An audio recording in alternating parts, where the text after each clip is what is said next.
From Dragon 360, this is Digital Banter, a podcast focused on modern marketing tactics and driving real business results. And now, here are your hosts.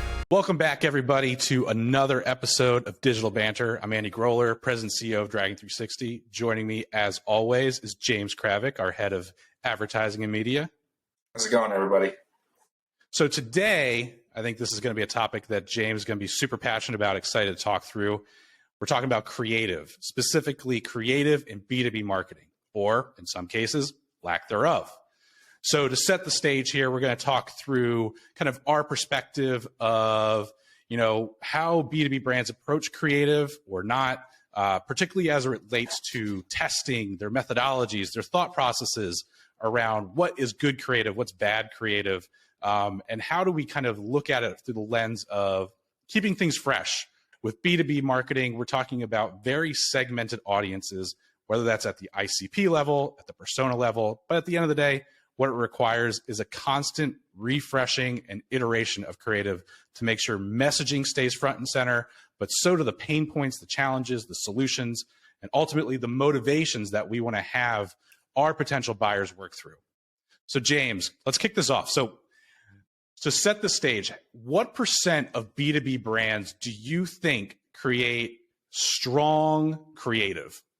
Honestly, I think it's very, very slim. I mean, don't get me wrong. There are some brands out. Honestly, if we were to split the B2B market into two sides, there's the whole SaaS startup scene, who actually I think does a much better job than what you're seeing on the enterprise B2B side, which is, a lot of our client base, things move slower, creative being the thing that probably moves the slowest. Yeah, it depends on who you're looking at. I think that there are very few brands that are doing a fantastic job.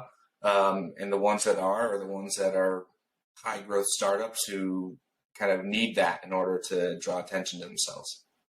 Okay, so let's level set here too. Great buzzword. What do you define as good, strong creative?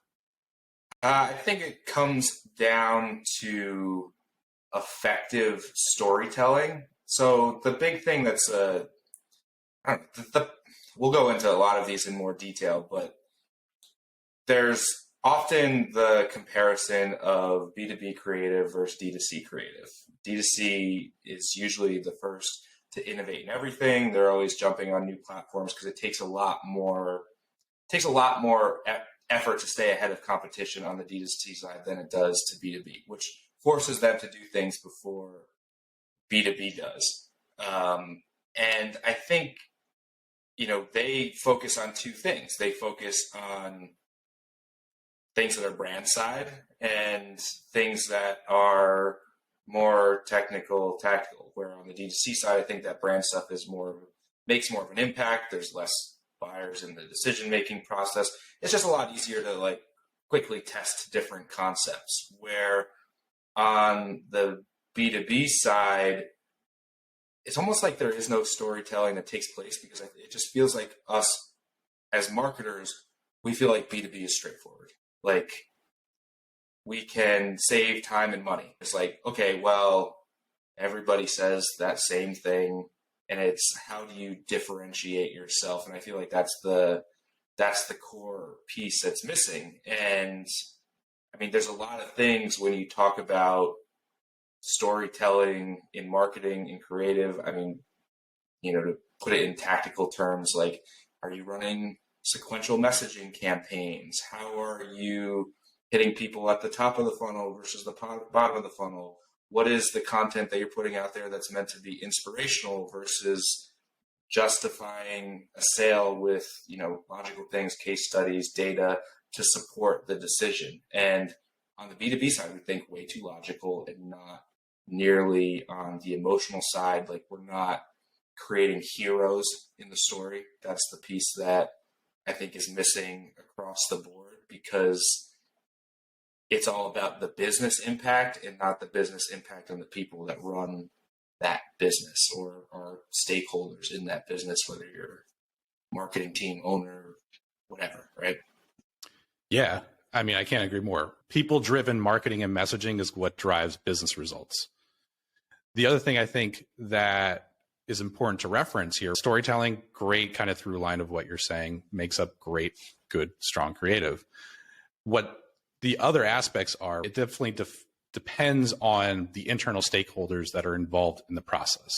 Whether it's a small SaaS company all the way up to enterprise B2B brands, you've got the creative director, you've got the marketing person that's probably got their pulse on the campaigns, or the agency that's got their pulse on the campaigns in some cases. You've got the content person probably involved in some capacity. Each of those individuals have their own opinions on what creative should look like, what it should say, things like that. So there's like a checklist that everybody should probably adhere to in some capacity. Does it fit the brand? Does it make sense for the target audience? Is the audience actually defined, or are we just kind of casting a wide net, which is something that D2C can tend to do versus B2B, which we'll talk about in a little bit around segmented audiences, really fine-tune niche audiences, things like that. But also, I think to your point, like what is the outcome that we want from somebody seeing this creative? What do we want them to do? We want them to like and react and share, the paid social post ad that we might have out there, or the paid social organic post that might be getting distributed. Do we want somebody to download that piece of content? How easy is it to consume the content, right? I'm not saying how easy it is to get to the content, form or no form, but how easy is it to consume the content itself? Ebooks, white papers, infographics, is it structured in a way that makes logical sense, gets you to the point that you are trying to make quickly and easily while delivering that value and education? But at its core, you're right. Storytelling or lack thereof makes up good B2B content and creative.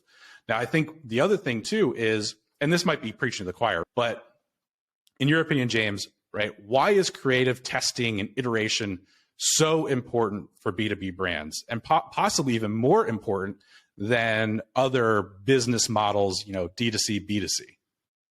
Yeah, I mean, I think there's a couple of reasons. One, I think that with B2B audiences, you're 9 times out of 10 targeting a smaller niche market, which means that, I can't tell you how many clients that we've had there's like, we're targeting Fortune 500 CMOs. It's like, okay, so you have 500 people. That's a whole different issue. But generally speaking, it's a smaller niche market and you're targeting a full buyer's committee. And I mean, it takes a lot to make an impact. It takes a lot to make an impact because you have to work your way through a full buyer's committee. What is going to resonate with a decision maker versus an influencer versus a user is going to be all different creative. So look, there's 3 different pieces of creative right there that need iteration, targeting, blah, blah, blah, blah, blah. And the frequencies on a smaller market are going to be higher. So like ad fatigue sets in much sooner. You're also, the channels that you can target on for B2B are typically not as vast as they would be for D2C. I mean, there are some great things happening right now from a targeting perspective where we're starting to get B2B targeting back on Facebook through some third-party tools. People are figuring out how to leverage first-party data for programmatic connected TV, which is all like great stuff. It's opening up more channels for us, which allows us to come from different angles, but it's still significantly more limited than it is on D2C side, where on the D2C side, everybody, it's the newest channel. Like that's what it's about. So niche audience, more decision makers, those are kind of the 2 core components on why you actually need more creative and testing. And I think one of the more nuanced reasons at the moment is, people being very worrisome about economic and market impacts, being careful of their expenses, pulling back on marketing spend, which limits what you can do. I know we've talked about that before on a previous episode. But in the context of creative, in reality, that pullback in spending should actually be a justification for really trying to ramp up your creative iterative processes and testing even more, because now you have most likely a even more finite audience, a more finite set of channels that you have to get diversity in there. You have to mix it up. You have to play around with different ad unit types and different approaches to creative, whether that's messaging or imagery. But in reality, at the end of the day, like creative testing and iteration is like the quintessential piece of a successful B2B marketing campaign. It makes or breaks it, in addition to targeting, things like that. Don't get me wrong, but like creative is the thing that is going to drive home your results or not. And I think before we kind of start to move on here, I think one more point that is worthwhile to talk about is, why is creative production and testing kind of either an afterthought or so much of a challenge for B2B brands? James, I don't know if you want to kind of chime in with your thoughts on that. Yeah, I mean, I think there's a lot that goes into this one. I mean, from struggles that like I've dealt with personally, I think team makeup is a big part of it too. B2B is complicated. I think a lot of times on the marketing side, the marketing team is not as connected to the product as they should be. And that's where customer insights from people who are actual like users of the product, and bringing those insights into your creative is going to be the thing that makes the biggest difference. I mean, honestly, that is the piece that seems like it's missing the most. Because it's like, I don't know how, like in B2B in general, I think that the brand component is often pulled because there's less passion associated to the product in the brand itself.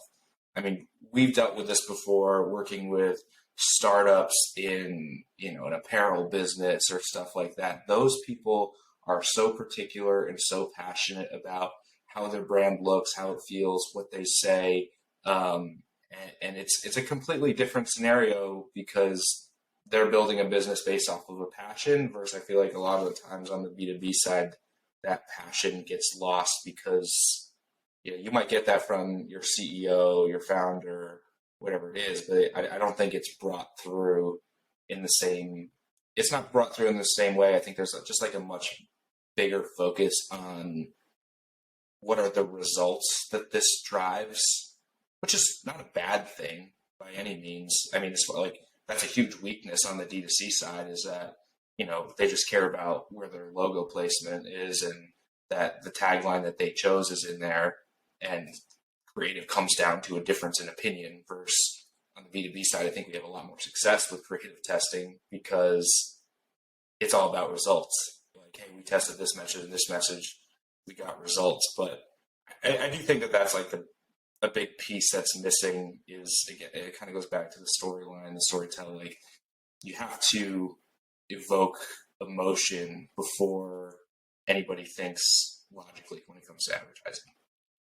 Yeah, I agree with that 100%. And I think just to take it one step further, I think there is also a fear of failure when it comes to creative testing. When you look at it through that results lens, if you're being mandated or kind of defined by how many MQLs you create or influence the pipeline you generate, things like that, whether that's true like marketing outcomes and impact or broader business impacts, depending on kind of where you sit in the organization and what you're tasked with.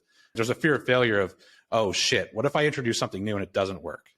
Well, yeah, it might impact kind of what those targets, end up being. And the reality of the situation is, you never grow unless you keep testing and learning. You never move the needle forward unless you're willing to spend, 5-10% of your budget on kind of that testing mentality and testing outcome, whether that's different ad units or, again, diversifying that creative. Like you have to kind of approach it through that mentality of, look, I'm testing to figure out what's going to work best, and, let the chips fall where they may. I'm not going to devote a significant amount of spend towards this because obviously I have to, operationalize my spend towards hitting those objectives. But that fear of failure, I believe, is kind of one of those through lines that runs through the entire marketing kind of mentality there in many brands. The other thing too is, I think, creative lies in a couple different camps. You have the in-house creative services team and creative director that could be creating and generating that creative, whether that's on the ad side of things, the content side, things like that.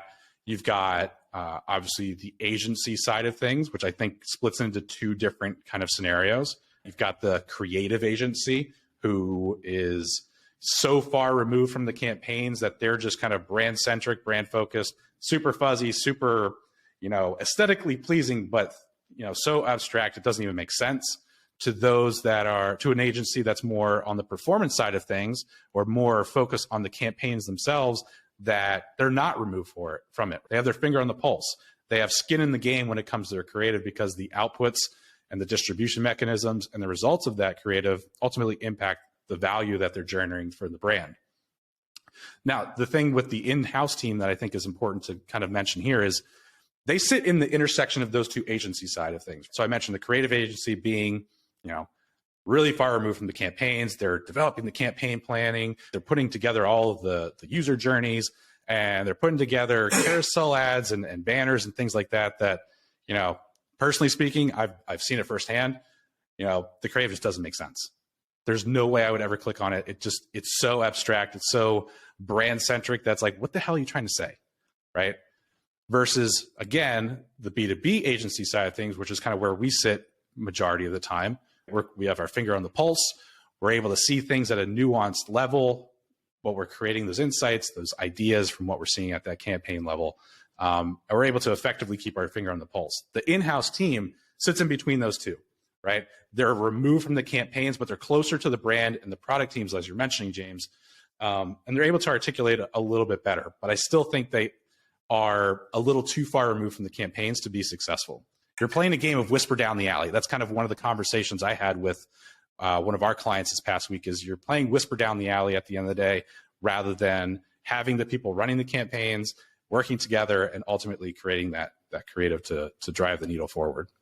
Yeah, I think that one comes down to, a lot of times, like, too many cooks in the kitchen. That's probably like the most important thing to avoid with creative, because I guess, and this is funny, like, I certainly don't consider myself a creative by any means, but I think where a lot of teams struggle is balancing quantity versus quality versus having it perfect, where, kind of going back to testing and iterating, let the audience decide what's good. Let's, not let the 20 people on your marketing team pick everything apart and then get something to the point where it's so professional and perfect sounding that it actually doesn't resonate at all. I think that there's an inherent nature of humans that we want to sound smarter than we actually are. And I think that sometimes that ends up translating to copy with content that doesn't. I've seen this with so many, like, any client who has like a very complex product, like, they want to speak at it on the most technical, complex level and include all of the technicalities, rather than, at the 8th grade reading level of, like, what does your shit do? Right? What does your shit do, and how does it help you? That's what you want to get out there, and you just got to not overcomplicate it by having too many cooks doing it. Well, I think there's the cooks aspect of things, and then there's, to what we were kind of talking about before, the audience side of things. So you just alluded to, let's say tech spec heavy creative. That may be the appropriate creative and messaging and content for somebody that's, in the engineering space or the manufacturing or data center space. Those are things that they're going to care about. The CTO, CIO people, maybe not as much as kind of those managerial and director levels that are kind of hands-on and operational side of things. But if you compare that to what you're saying, right, as well, that 8th grade reading level, the broader business sense, obviously that's possibly still applicable to those engineering, manufacturing, kind of managerial director level people that are doing the work. But at the same time, it probably appeals more so to the decision makers. So where I'm going with this is what you were talking about before, the various audiences that are so segmented and nuanced within B2B marketing versus D2C that require, that constant iteration process. So, one thing that I'm curious to get your insight on, James, is how do you go about that? How do you think through kind of what that creative testing process looks like? Yeah. So, I mean, very broad question. First thing comes down to audience segmentation. So first thing comes down to audience segmentation. Campaigns should be segmented by influencer, decision maker, user. Break up that buying committee, speak to them individually. Again, customer insights is what should fuel your messaging. Figure out which each one cares about, and then build your messaging strategy based off of that. It should look different. When it comes to testing, and this is where, again, like you said, B2B companies are not testing nearly as much as they should have. And it comes down to the size of those audiences when you reach statistical significance. And I think a thing that is overlooked and sounds like pretty minor is fatigue based on frequency. We have brands tend to overinvest in distribution of messaging and not enough in the creative of messaging. So when it comes to I feel like the big question that you always get is, how much creative should we be testing? How many ads? Blah, blah, like, it's not a straight answer by any means. You spend $100,000 a month in paid media, you should be doing a hell of a lot more testing than if you're spending $10,000 a month. I mean, to put it in perspective, you should probably be doing 10 times as much testing if you are spending 10 times as much, right? But figuring out, there's a couple, if you wanted some baseline things to look at frequencies that start to exceed 5 for a total user at the ad level. I think that's a really important thing to look at, because really it's, okay, they've seen this ad 5 times, let's get them on to at least the next messaging. Honestly, I'd probably do it a little bit more than that. Again, depends on time, budget, etc. Things tend to die out over the course of a month. You start to see ad fatigue at any level, across the brand, across probably every month or month and a half. So when you're building out your testing schedule, take a look at what you spend, how long it takes you to hit a frequency of 5, and schedule your testing in to be okay, we need to be continuously introducing new creative.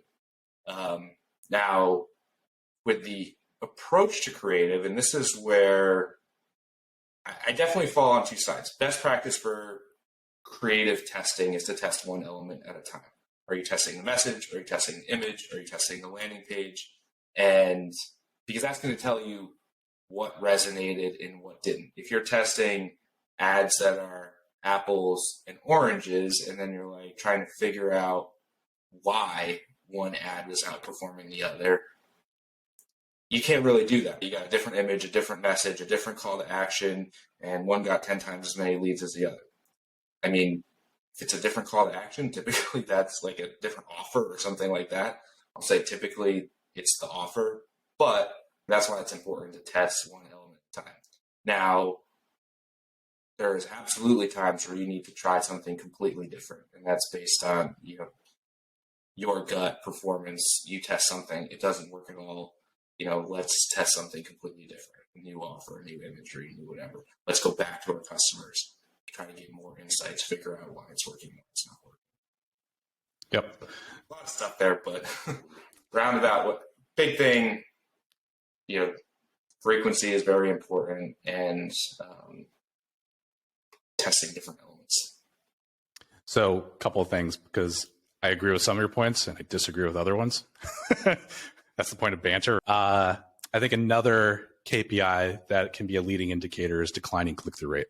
It goes hand in hand with frequency sometimes, but if you're not refreshing your creative and you're just bombarding the same people over and over and over again with the same thing, you're most likely going to start to see declining click-through rates. The other thing too is with frequency rates. So I think a key thing that you mentioned is at the user level. Fortunately, ad level.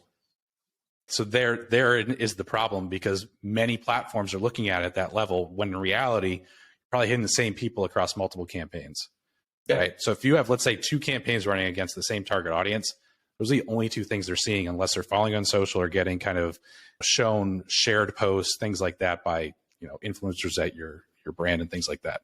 So you have to boil it up beyond just kind of those frequency rates at the campaign or ad level and think conceptually and commonsensically about, hey, what am I actually delivering to this overall audience? Is it just one or two pieces of content and the creative that supports it? Because I gotta mix it up. Like, I don't care what the metrics say at that point. My gut feel says I need to be creating more creative to mix it up. Otherwise, that fatigue, regardless of whatever the hell the stats say, it's going to happen faster, right? Yeah, well, you need to scale creative with spend. Frequency is just what you are. Frequency isn't what's telling you whether or not somebody is fatigued to an ad. The reason we're looking at the ad level rather than the campaign level or anything like that is, I feel like in the example, you should, at the ad level, it should be different messaging, different creative. Ad fatigue is caused by the same message being presented over and over and over again, no matter what channel it's on. So here's where I'm going to argue against the spend point that you made, right? While I do not completely disagree with a $100K per month advertiser needing to test creative more than a $10K per month advertiser, the reality is that $10K per month advertiser might need to do it more frequently than the $100K because their market only supports a certain level of ad spend. Whereas the $100K, they have a scalable market, and that fatigue may not be happening as frequent as that $10K market. So I think you have to take that with a grain of salt. In theory, yeah, you're a bigger advertiser, you should be doing more creative, right? That's especially true on like the D2C side of things. But on B2B, really depends on the market size. Yeah. Yeah, I mean, market size is the number one component. A smaller market gets fatigued very easily. Yeah. So the last thing before we kind of move on here, the last argumentative point is not getting so wrapped up into perfection. You and I are on the same page here of speed kills, go-to-market kills versus looking for perfection, especially in the beginning stages of launching a new campaign. In reality, you may be trying for the perfect creative. Guess what? You don't know what the hell's going to work unless you actually put it in market and start to get the data. That said, to your point that you made before, that gut feel perspective of things, look, and be honest, James, how many times would you say out of 100, out of 100%, would you say that an ad test is actually going to deliver true statistical significance when it comes to data? I mean, 0. Right. But that's the holy grail, right? Statistical significance is defined by 95% certainty, blah, blah, blah, blah, blah, blah, blah, blah. Yeah, no. Exactly. And that's especially true in a B2B marketing perspective because you have those audience segments, you have more nuances, you have more variables in some capacity. So where I'm going with this is don't create roadblocks for yourself, again, in that perfection mindset of looking for statistical significance as the trigger point for moving forward with a new creative test, right? It's got to be a balance. It's got to be a balance of what's engaging, what's entertaining, what's getting the likes, the social reactions, click-through rates in some capacities, whatever you're defining as those outcomes, conversion rate if you're lead gen focused. And you got to balance that against all right, when am I going to pull the trigger here? I'm not going to wait around for some 95% or 90% statistical significance. I don't care what anybody says. You're never going to get it. You're never going to see it. You might once in a while because you got some shitty creative running side by side. If you do, it's because something sucks. That's exactly. But if something sucks, are you going to really wait for statistical significance to tell you that? Make the move. So you and I both coach football. We both played football. We're talking about Hail Marys versus kind of first downs. You come into it, especially in that go-to-market mentality with the campaign launch, chances are you should probably have some very diverse pieces of creative up front so you get more quick learnings of what's resonating and what's not versus, same messaging but two different stock images. God, I hate stock images. I hate that creative more than anything. If you go back to what we were talking about before, what makes good creative, what makes bad creative, the same freaking stock images of the business person shaking hands, looking at a phone or a computer, right? Some tech spec thing in front of them or an ebook picture or the meme of the business guy laughing, I just closed the sale. Come on, same shit every day in my newsfeed. Be different, be unique, be yourself. Yeah. And that, the other thing too, is I don't think we're going and saying hey, go shoot, go do a photo shoot, because I mean, you're selling B2B software, you're selling to business. Like, what's the photo shoot you're going to do? You're going to go take a picture of your own business people? Because I've seen people do that before too. And it's like, oh, it's not stock, it's different. It shows the people who actually work at our company. And it's like, that's great. Nobody else knows that. I think it's more about how can you visualize your product or the result of your product. I mean, obviously video. I think video is like the most impactful creative that you can make, but like animated videos, infographics, I feel like there's just a lot of different things, especially now with all the different ad types. There's so many different ways to do more than just a static business person creative. Right. The funny thing is like the people on the marketing side of these B2B brands that we work with, they have the same feelings. They hate it most of the time. I mean, there's some that are like, whatever, impervious to it and just don't care. But other ones, they're like, I hate this creative. Okay, then let's do something about it. Like, let us do it. Let us take this off your hands. Or like, what can we do? Like, and this is a great example. Like, what can we do to kind of generate ideas of other brands that are doing great creative? I mean, we did just the other day in our weekly team meeting that's, coffee chat, what are some good B2B brands that are generating strong creative? Chili Piper came up as one. You mentioned Huddle. What are the other ones that you brought up? Bright Wheel, Gong is a big one. Yeah. Gong is probably has, and again, this was from Dave Gerhardt's podcast. He brought on someone who was there, and she was talking about the campaign that they ran so Gong is all about like video recordings, and they basically did this campaign where they asked their customers to steal like a section of their recording where it was like the aha moment of, they're going through their product demo. And then the person's like, holy shit, that's a game changer. Basically stuff like that. And then they just had like a sizzle reel of like, snippets of live demos of people being wildly impressed by their product. Like, pretty awesome. I feel like there's probably something that also could be stolen by a bunch of other SaaS brands. It's like thinking outside the box. It comes down to like being more customer centric in most cases rather than, CTA centric.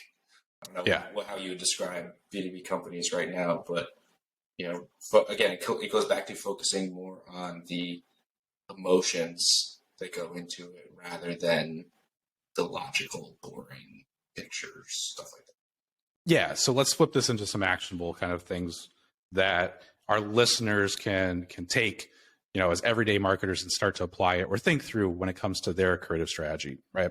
So you mentioned previously, one of those core first points is, who's the buying committee? Who are we targeting?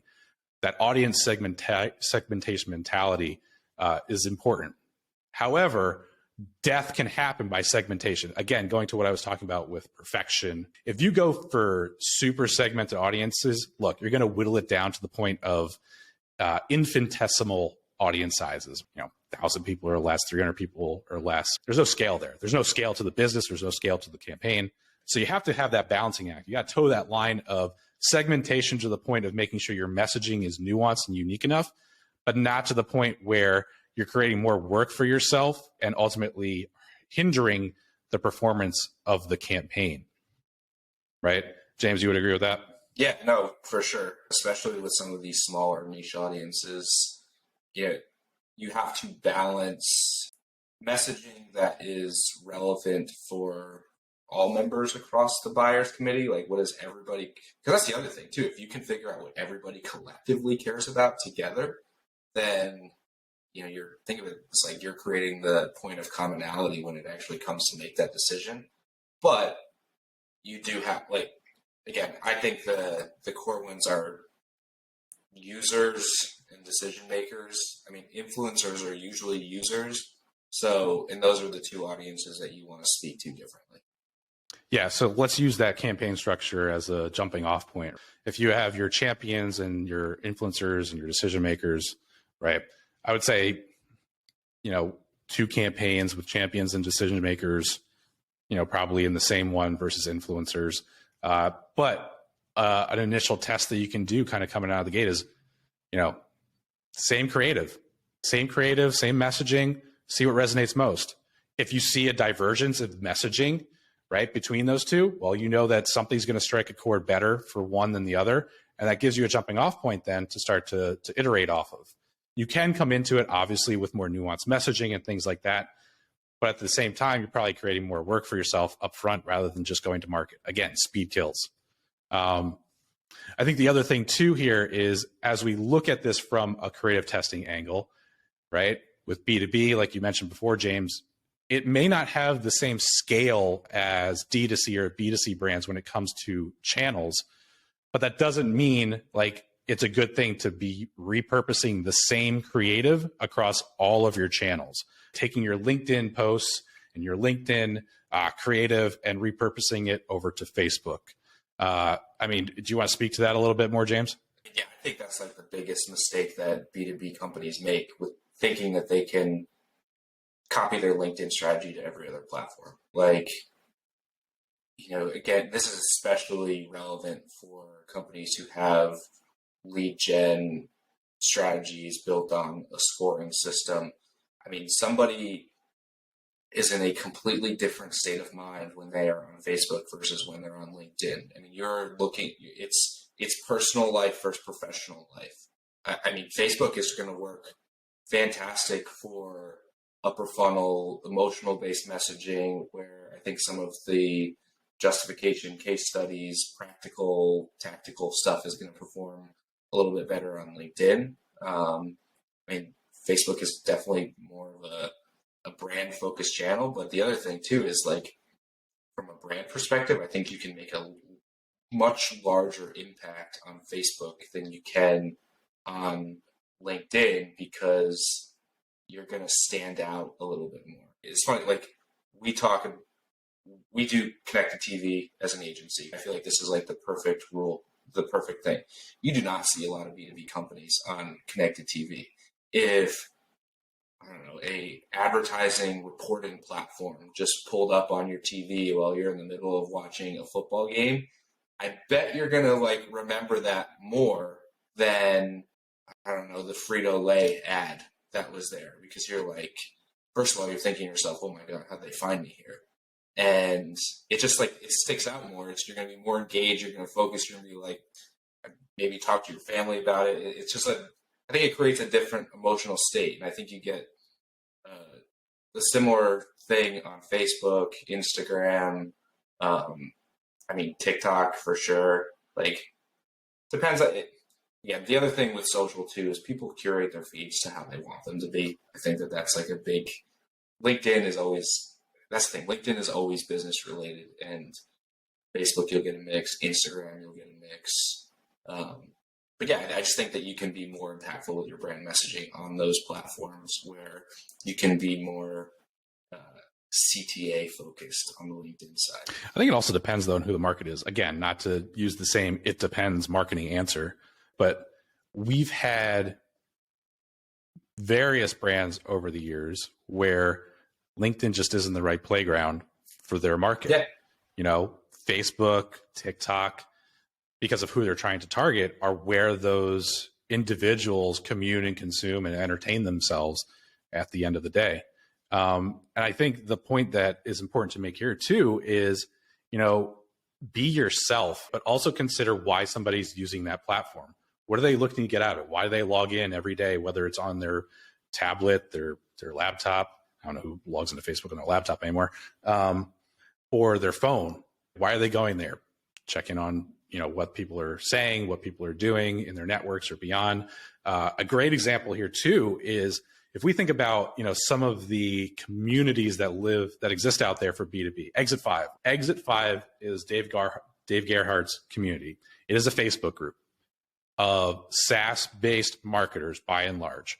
They're logging into Facebook for a very different reason than what the larger market is doing on Facebook. They're logging in, going to the group, things like that. They may obviously have a personal and entertainment objective, by why they use the platform overall. But I think to your point too, like you need to be unique and be yourself and not create more of the same noise on those respective platforms, but coordinate your creative to be in line with what those platforms are ultimately meant for. And LinkedIn is a great example here of, you know, how many brands do we know that default back to static ads by and large? Look, it's a tried and proven ad unit that does work. But if you're trying to make a splash, if you're trying to make yourself stand out, how can you take that same core messaging, that same core concept, and just convert it into whatever, like an animated graphic, like use Canva, just create a quick video. You know, hell, we take these podcasts, we splice them up, and there's our social content. I know you talked about snackable content in the past and repurposing content, but that's just a great example. Stand out by the creative that you're using without creating more work for yourselves. Yeah, video is one that's like the perfection thing has to be forgotten. I mean, I feel like we see that so often, like, oh, video is such a hurdle for us to get on. Video is such a hurdle to get on. I'm like, right. I hate to tell you this, but it's like way easier for me as someone who's not that creative to cut up and edit this podcast than it is for me to graphic design an image. Yeah, it's not like 5 years ago where everybody had to know Adobe to produce great creative. Like I said, I mean, I use Canva to just generate some of the stuff that I put out there. It's an easy enough tool. You can easily do it. Obviously, there's, you know, you got to toe the line of red tape and bureaucracy within your organization of doing creative when somebody else is actually supposed to be doing it. But I think the point here is don't be afraid to test. Don't be afraid to get outside the norm. Don't be afraid to be unique. And don't be afraid to hesitate and say, nah, like we're not going to just do static ads. Like we're going to try out carousels. We're going to try out document ads. We're going to experiment with different ad types because we're going for a little bit more than just a first down. We're going for like midfield. We're going maybe not for a Hail Mary, but we're going for a big chunk of yardage here to make an impact here and figure out what's going to work and what's not. Obviously, some brands face lack of creative resources to do that, but that's why you have to think outside the box. You have to be creative in and of yourself to find opportunities and ways to do that, whether that's, you know, talking to your agency about, hey, can you help us out and support our creative needs? Or, you know, internally, look, hey, let's jam on what some ideas are here. I'll go back to my desk, throw it in Canva, see what the hell it looks like. So we talk about, go ahead, sorry. The creative barrier, I think, is one that people create for themselves. It's honestly, it's just like mismanagement of budget at the end of the day. I can't tell you how many clients I've said where, like, I would much rather you decrease your media spend by 20% and invest that in creative.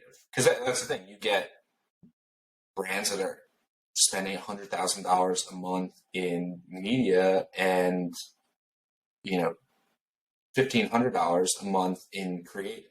And it's just like, I hate to tell you this, but the gap, I don't hate to tell you this, I love to tell you this, the gap that you're going to make up by investing, like your ads are going to perform that much better if they're actually good. It's not rocket science. Take some of the media spend, dump it in creative. I'm sure you'll be satisfied with the results. Yep. So let's talk about kind of another point here too, when it comes to creative, right? Messaging, that triggering of an emotional response, the storytelling side of things that you were mentioning before.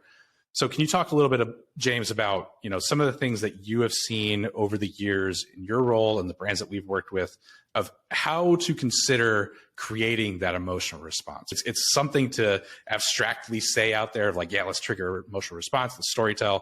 But like when it comes down to brass tacks, what are some of the things that you think about when you're advising our clients to do that? Yeah, I mean, it comes down to people sell to people, and like people trust people, and you need to treat them as people, talk to them like they are people, and that also comes from listening. I mean, it's not, again, it's going to come back to a very core concept of ours: listen to your customers, give them the information that they're looking for. I mean, there are certainly some things from a creative standpoint that I think have been fantastic. Like, one of my favorite examples is like user stories versus case studies. So a case study is a bunch of stats. To be honest, like now, even like as an agency side, like if somebody asks us for a case study, like I get why you're asking for it, but everybody knows that like case studies are bullshit. Like you could be. Whoa, ours are not bullshit. They are legitimate. Don't throw that out there. Hang on now. Oh, let me put it this way. There's a lot of agencies in the startup space. I'll use agencies as an example because I think it is a fair thing. It's fair for your software product that saves time and money and everything that you do. Like you can be riding the coattails of other business decisions. Some of these SaaS startup case studies, like, are you riding the coattails of a good product, or are you doing marketing that's making a difference in a very competitive space? Like, there's a huge difference there, and a case study just gives you the numbers versus a user story adds a hero to the story, which is something that you don't get in a case study. And you're also bringing the emotion of an individual, the story behind it. Like there's just a lot more to it. Video obviously adds emotion no matter how you do it, because you're adding a human element to it. So it's things like that you can do to trigger an emotional response rather than focusing on logic, statistics, things like that. Right. And I think the other thing too to point out here is when we look at an audience perspective, we talk about segmentation, decision makers versus influencers, but also let's think about segmentation from a tactical perspective. Net new eyeballs and prospecting versus retargeting. With retargeting, you can take a little bit more leeway of not necessarily having to create brand awareness as much as you would on the net new side of things. And you can be advantageous in that and be a little bit more direct in your messaging, be a little bit more brand centric or product centric, or even features, benefits, et cetera centric than you would for a net new audience, where really you need to lay that foundation. You need to lay that recall, that resonance, that, to your point too, with CTV, right? If I see something and it stands out to me, I'm going to remember that, whether it's time to act tomorrow, yesterday, today, or 6 months in the future. Making that recall and that impact is so important there. And I think the lens of creative has to balance kind of that segmentation of an audience perspective and that segmentation from a channel and overall objective perspective. So one thing I think, that is important that we talk about too in kind of these items here to close out our topic today. There's a lot of B2B marketers out there that are like, yeah, I want to be testing creative. Why wouldn't I be testing creative? But they just don't know how, right? They get fixated, they get stuck. Maybe it's for lack of ideation, lack of inspiration, or just getting stuck on like, how much testing should we do? So let's wrap in these two next items together, James. How much testing do we need to do as a B2B brand? And what the hell should we be testing? Testing should be ongoing across the board. I mean, we went into this in pretty detail earlier in this statistical significance, frequency, all that stuff. That should determine your cadence. Your framework should be based off of the size of your audience, decision makers. But I mean, it should be an ongoing process. You should have scheduled refreshes that are kind of refreshes no matter what, and then you should be analyzing and interpreting data every day that you're using to make decisions on what the next creative can be. I mean, from a testing standpoint, like, I feel like the standard way about going about it is a winner challenger mentality. Like, that's kind of how it works, where you're continuously trying to develop creative that outperforms your current best performing creative, and taking the learnings along the way and building that strategy out based on that. What to test? I'm not sure how many of these that you wanted to get, but I see the bullet you have here, which is like, do stuff that's, I love this point, do stuff that's meaningful and impactful. Like, don't the button color test, like, don't the move one thing from one side to the other, the make the logo bigger, the whatever. Like, think about what you're actually testing. You're either testing visual, the message, or the offer. If you're looking to make an impact right away, the first thing I would focus on almost before anything else is the offer, because without a good offer, I don't think you'll ever be successful. Followed by messaging, followed by imagery. Again, this is just my gut and my experience that I'm giving. Like, obviously, if your imagery is horrible, like, it's going to make an impact. If your messaging is horrible, like, it's the scale at how good or bad something is. But I mean, definitely, if there was a place that I would start for it's different offers. And then think about like the quality of those offers, landing page experience. So I could go on forever because there's just like a million different things you can test here. But yeah. So let's think about this through the lens of what a typical B2B marketing campaign looks like. We talk about campaigns. We have very different definitions than the brand side marketer. A campaign to them in many cases is a content campaign, specific content asset, and the campaign or distribution channels that roll up to that campaign of how that content is going to get disseminated across the ecosystem, the interwebs, right? So when you're saying start with the offer, I agree with you 100%. But when that actually comes down to nuts and bolts, like, you're not going to change the offer. You could change the CTA around what you're offering a little bit, but in reality, you're not changing the true offer. You might be also testing the way in which that offer is delivered, gate, ungate, ad unit type, things like that. But by and large, I think the point that you made with messaging and imagery is even more impactful and more important than when we talk about campaigns in that context. So my rule of thumb is, let's say we're talking about a content campaign, specific ebook, white paper, webinar, things like that. I want to see a brand come out of the gate with 3 unique pieces of creative that is different imagery plus different messaging. Okay, I don't want to see the same messaging across 3 different pieces of creative, especially if they're the same kind of stock image approaches, things like that. Remember what I was saying before about Hail Marys, figuring out what's going to work and then iterate off of that? That's why I want to go at it from the standpoint of 3 different pieces of imagery plus messaging up front, so I can learn from that. Now, from there, then I want to iterate, right? There, I want to start to see, okay, what's resonating most and play off of that. Because now I've got an idea of what is kind of standing out a little bit, particularly when it comes to messaging, and I'm going to play off of that. From an imagery perspective, where I was saying before and kind of venting about stock imagery, some of the things that I like to see happen is, obviously you have a real visual, a real photograph as one of those variations. You have an illustration, something that's kind of hand-drawn or just, out of the box, very creative, as the second one. And then third can be kind of a mix. Maybe you do try out the stock photo, but it's a good one. It's not the same crap that you see every day in B2B marketing.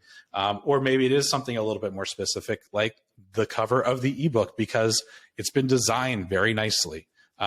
Testing those out up front is important. The other aspect of that, kind of what to test, right, is also the different ad unit types. If I'm going to go at it from the standpoint of static ads, because I've operationalized them to the point of success, I know that they work 9 times out of 10.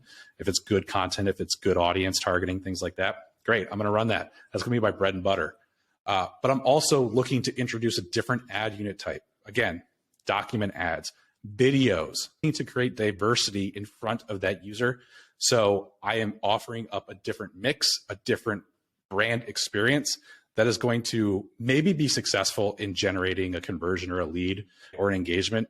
But in reality, I'm just trying to create a better brand experience and that recall and that resonance that's going to drive long-term impact over the course of time.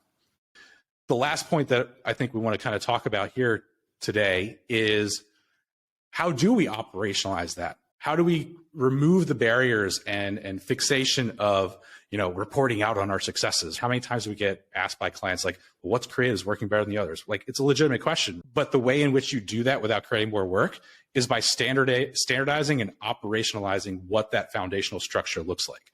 And I'm not saying go crazy with doing some, random if and or statement or like journey mapping and things like that. Like, yeah, are there times and places for that? Sure. What we're talking about is down to earth, nitty gritty, everyday marketer type of stuff. Create a Google sheet. Okay. Create a couple columns. The first one being, what am I trying to test for? What is my definition of success? Do I want more leads? Do I want a stronger conversion rate? Do I want a lower cost per lead? Do I want stronger engagements, better reach, cost per eyeball, CPM, things like that? Defining what that metric of success is up front defines and sets the stage for everything else. From there, what is that initial test? Am I testing imagery? Am I testing messaging? Am I testing a mix, right? And then ultimately using that same Google Sheet spreadsheet and kind of line iteming out what I'm starting with, the specific ad names. And this is a key component here. When push comes to shove and you have multiple tests running, you have to make your process of looking at those insights, grabbing that data as operational as possible. So it's important that we think about naming conventions of the ad names that we are throwing into platforms or that we're creating, file names, things like that. So that way, version A, what the hell is version A?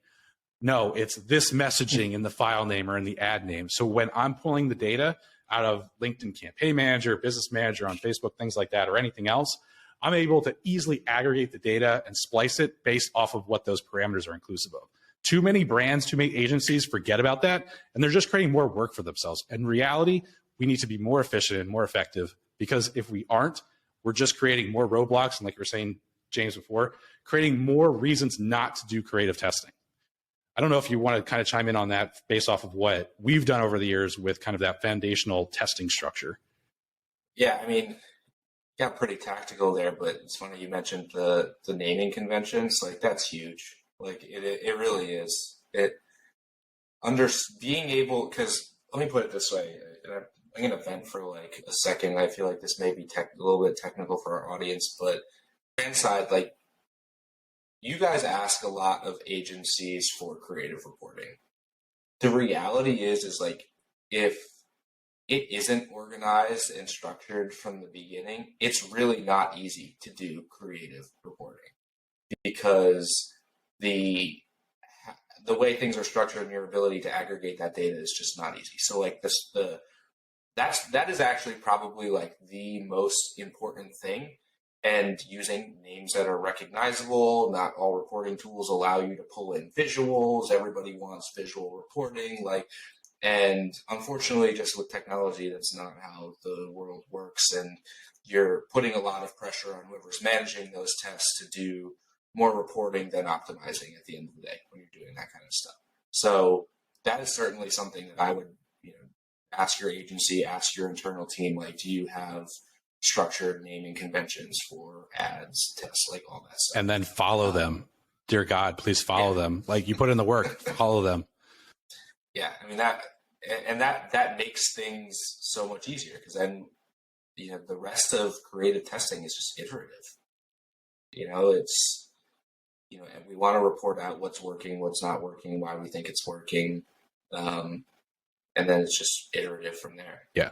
I mean, there's upfront thought and work to be done. There's investment of time. Time equals money.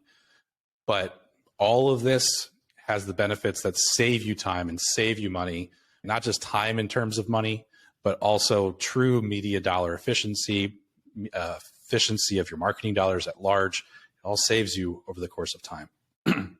So to bring this back home, right? Testing, creative testing, it requires variety and the reason, the motivation to test. Forget perfection. You'll never be perfect. You will never have the perfect ad. It is a pipe dream. Having the motivation to test and understanding that variety is so important, that is what you should always be striving for. Don't create roadblocks for yourself in trying to, develop that perfect message. Aligning creative in the campaign process is important. But guess what? You don't know what's going to work until you actually run it. Until it's out in the wild, you start to get data, and you start to have those gut feels of what's working and what's not. So in reality, take that MVP approach, minimum viable product mentality, test and learn upfront, like I was saying before, having those different creatives, around a single ad type at least, but in reality, test out at least 2 different ad unit types. If we're talking about paid media, if we're talking about organic paid or organic social, obviously same kind of rule, holds true. Video, animations versus static imagery, great easy test up front. And then define your cadence of reviews. Set a calendar reminder. Set your Asana task reminder of, hey, this is the cadence in which I want to be reviewing it. And at the same time, we're talking about that iterative process, having a good cadence of operational workflow so you're working ahead for the next creative iteration that you want to get to market with is so important too. Dovetail, parallel workflows as much as possible. Because successful marketers, look, data matters. There's no doubt about it. Statistical significance is a pipe dream like we talked about, but data obviously is directional in nature. It's important. But successful marketers, they use their gut at the end of the day to make decisions. And everyday marketers, those that don't have crazy high budgets or like 10-person creative teams or agencies, they are most successful when they use their gut in decision-making and let the data kind of just support them in that and is directional in nature rather than letting it dictate whether they pull the trigger or don't of making a change. James, do you want to chime in with any closing thoughts on our topic today around creative and B2B? No, I'm good. I think we've hit it. So, thanks everybody for joining today. Follow us on LinkedIn, YouTube, everywhere else, wherever you get your podcasts, and we'll see you next week. Yep. See you next week. Take care, everybody. Thanks for listening to Digital Banter. If you enjoyed today's episode, please be sure to like and subscribe wherever you get your podcasts. New episodes are uploaded every Friday.